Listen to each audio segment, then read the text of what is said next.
Oh, I think I've been very pleased. I mean, obviously, you look at most professional football leagues, the gestation period to form them is anywhere from a year to 2 years. And we accomplished this and mobilized and put this league together in a little over 6 months. So I've been very pleased with what I've seen so far. I think more importantly, we've proven that the product on the field is exceptional and it's NFL caliber, and I think that's a big part of getting the fans to come out and drawing bigger numbers. But more importantly, we're already seeing a trend on a pretty regular basis. We're getting guys called back to NFL teams for workouts. We've in the last week we've had 2 players signed back to 53-man rosters, and that's what this league is about: giving players more repetitions, giving players current film, and ultimately trying to return 20 to 30% of these guys back to the NFL. First, the game got started a little slow. In the first half, obviously, especially the last 3 minutes. Yeah. In the second half, is that kind of what you envision these games being like? A lot of big plays. Yeah, I mean, I think that again, the coaches I've tried to advocate to them to be as wide open as they'd like, but to not try to get into a mindset where one coach is out scheming another coach. So we've kind of limited what the offense and defense can do personnel group wise, the blitzing. We have some kind of rules built into our league to make it so that you're seeing player versus player and not a coach out scheming another coach. Are you pleased with the level of play so far, the energy? Yeah, absolutely. I don't think the players are holding back, and I think a lot of the players, from what I've seen so far, have really bought into this system and bought into the idea that there's real value. I get a call on a regular basis. Each day I field a call from a different NFL member club. Very complimentary of what we're doing, very encouraged by what they're seeing, and they want us to succeed. And so the players and the agents, and I thought it was going to be hard to get people to buy into this, but perfect example of that is a guy like Taj Boyd. He was drafted this year, and he's taken part of this league, and he sees the value in it. The NFL teams love it because, we get to November 11th and the trade deadline's passed. You're already seeing the natural attrition through the injuries in the NFL. So why not grab a guy who's active, a guy who is in football-ready shape, opposed to a guy who's just been sitting at home since training camp's concluded. So I think they see the value, and therefore the agents see the value in it. And the players are buying into it, and so that's why I think the play has been very competitive up to this point. When are we going to see an expansion where it's more than just rookies and guys who just got cut? We see guys maybe 3 or 4 years out of the league who are still looking for a job. When do you see that? Yeah, I don't think that you're ever going to see that happen. The reason why is because if we're going to adhere to our developmental model, it's going to be just involving the top young players. Guys whose shelf life has expired in the NFL, we're really not interested in those guys. We want to work with just young players. We really want to work with players that have an opportunity. I mean, I got a call a couple weeks ago from Maurice Jones-Drew, and he wanted to play in this league. And I said, well, you could probably do very well in this league, but I think your career as an NFL running back is probably over at this point. So you don't think a sexier name can maybe help the league and bring some more people out? I mean, it could. There's definitely He's a big name. Yeah, absolutely, and there's definitely some merit to that point. But again, ultimately, what are we? Are we a developmental league? Or are we a developmental league operating under the guise of a commercial league? And I can assure you we're a developmental league. And so for us right now, it's only working with the top young players.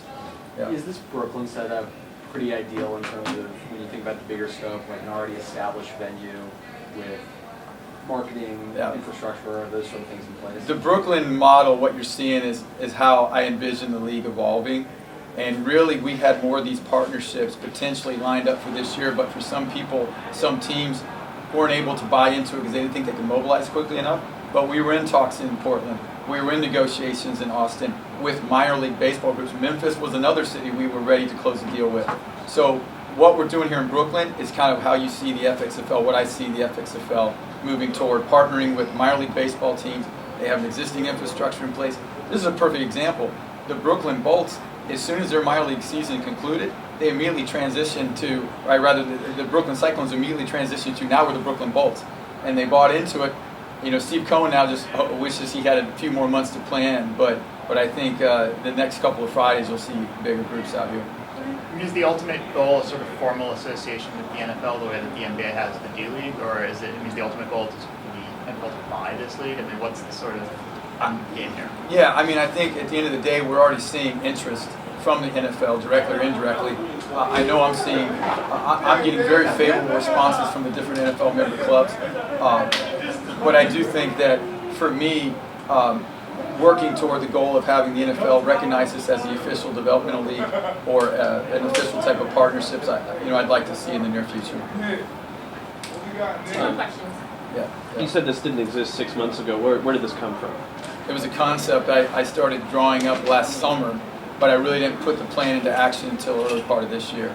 So I saw a need for a developmental league, and I went out and really studied kind of what the D-League was doing, what minor league baseball was doing, and this is kind of what we came up with.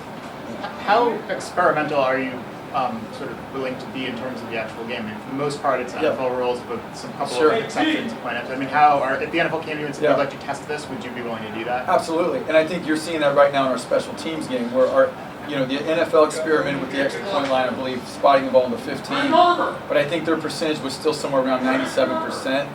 I'd like to see it, and I think they'd like to see it more around 90%.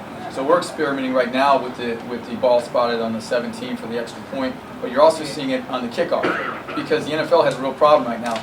They're having a hard time and difficulty developing younger players, and then they're taking away the crucial plays that develop younger players, and those are special teams plays. So most kickoffs now in the NFL are ending in touchbacks. So we designed a kickoff format which came from Mike Westhoff. How do you make it so that guys can return a kick? How can you make it so that the kickoff is still live ball play, but it still adheres to the model, which is player safety first? And so you can see we line up a minimum of 8 guys on the receiving team within a 10-yard box, so they're closer together. So now we cut down the incident of a high impact injury. But now you're seeing live kickoffs again. So I think we're trying to experiment. We're trying to do some things to kind of make the game a little safer and add more special team elements to it. This is the You last. seemed, when you mentioned Maurice Jones-Drew, that seems almost like the UFL tried to bring in some guys that were from a couple of years out of the league. Yeah. Are you kind of using that as a platform where you saw it didn't succeed for them? You want to go more of the D-League route? Yeah, well, again, all these other leagues of the past, none of them were developmental leagues. Okay, they didn't become developmental leagues until the NFL said, I know the UFL tried to position themselves in such a way that they knew there was going to be a lockout in 2011. So they felt like there was going to be a strike, and they'd be the only league in town, and they'd probably benefit financially from a big lucrative TV deal. And then once that didn't happen, they were on life support, and the NFL just kind of slowly let them die. And it wasn't until that point that they decided to kind of be more of a developmental, or call themselves a developmental league. We've been very transparent since the beginning of the process. We're a developmental league. That's our model. That's what we're going to be. And then hopefully at some point we can be in a formal relationship with the NFL. And this is the last question. Okay. You see your teams being more regionalized. For example, if next big guy from Rutgers goes in the NFL next year, doesn't make it, but you're the closest team for him and his fan base, do you see that being sort of like your business plan of getting regionalized name talent that's young and wants to get to the next level? Yeah, absolutely. I mean, I think we've tried to do that. We only have 4 teams this year, so we've tried to do that where we could. But ultimately, sometimes there's a lot of talent that comes out of Florida, a lot of talent that comes out of Texas. So right now, you see the Brooklyn team has a lot of Florida players or kids from Texas, whatever. But when we can, we try to put, like our Omaha team probably does the best job with that right now. They have kids from Iowa State, Iowa, Nebraska playing for that team. So we've tried to add more of a local flavor to the game that way. So.